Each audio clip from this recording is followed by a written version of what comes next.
Selamat siang untuk teman-teman. Jadi di sini saya akan menjelaskan tentang metabolisme protein. Jadi sebelum saya menjelaskan, perkenalkan nama saya Dirinya Dirute dari IOC Starbuk 24. Oke, jadi di sini yang pertama itu adalah pengertian, fungsi dan manfaat dari protein.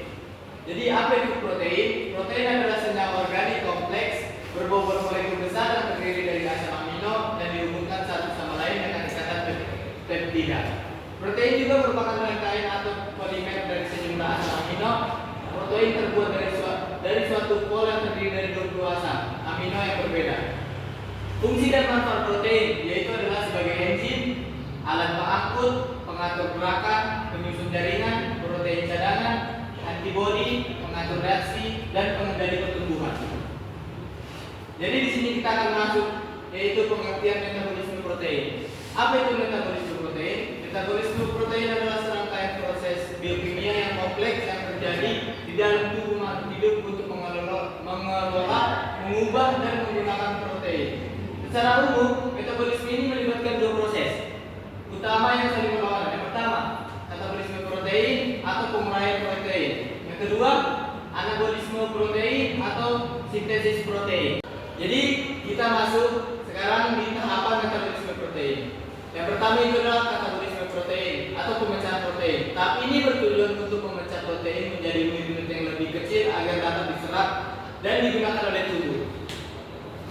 Pencernaan protein atau di saluran pencernaan ada beberapa, yaitu ada di lambung dan usus halus, dinding usus halus. Yang kedua, penyerapan asam amino.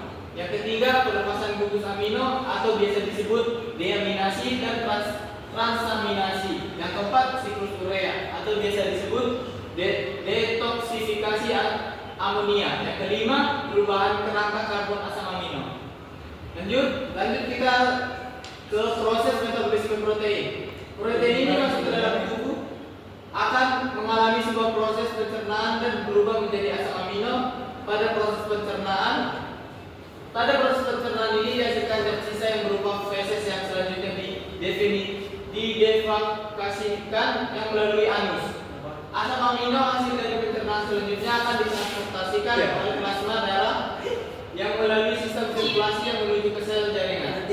Di dalam sel jaringan, asam amino akan dipergunakan sel untuk perkembangan, restitusi sel dan mensintesis enzim dan hormon. Apabila jumlah pada asam amino berlebih, maka sisinya akan dioksidasi melalui peristiwa respirasi untuk menghasilkan energi. Respirasi dengan menggunakan substrat asam amino akan menghasilkan zat sisa yang berupa senyawa CO2, H2O, dan NH4OH.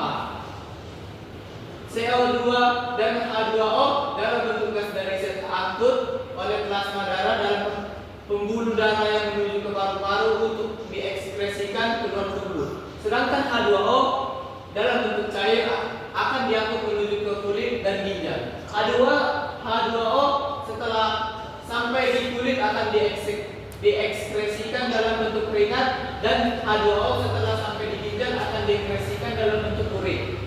Senyawa NH3 dan NH4OH merupakan senyawa yang bersifat racun yang sangat membahayakan sel.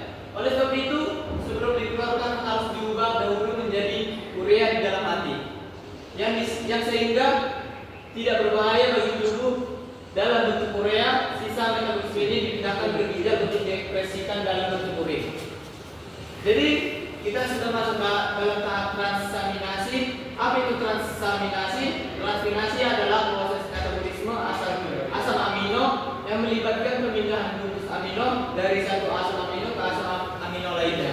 Dalam reaksi transaminasi ini, gugus amino dari asam amino dipindahkan ke salah satu dari 3 gugus keton, yaitu asam pirufat, ketoglutarat atau oksaloasetat. Sehingga keton ini juga menjadi asam keton. Ada 2 enzim penting dalam reaksi transaminasi, yaitu alanin transaminase dan glutamat transaminase yang bekerja sebagai katalis dalam reaksi berikut. Kita masuk ke deaminasi oksidatif. Yang pertama itu adalah asam amino dengan reaksi transaminasi dapat diubah menjadi asam glutamat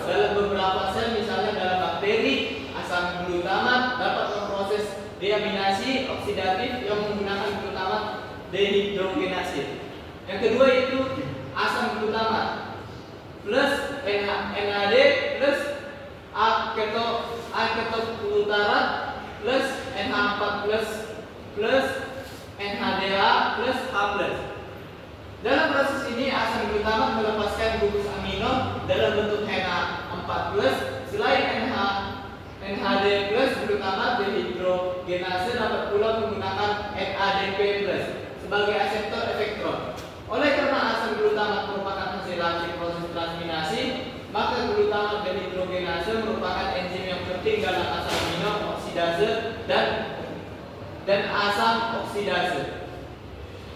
Jadi itulah dari tugas metabolisme protein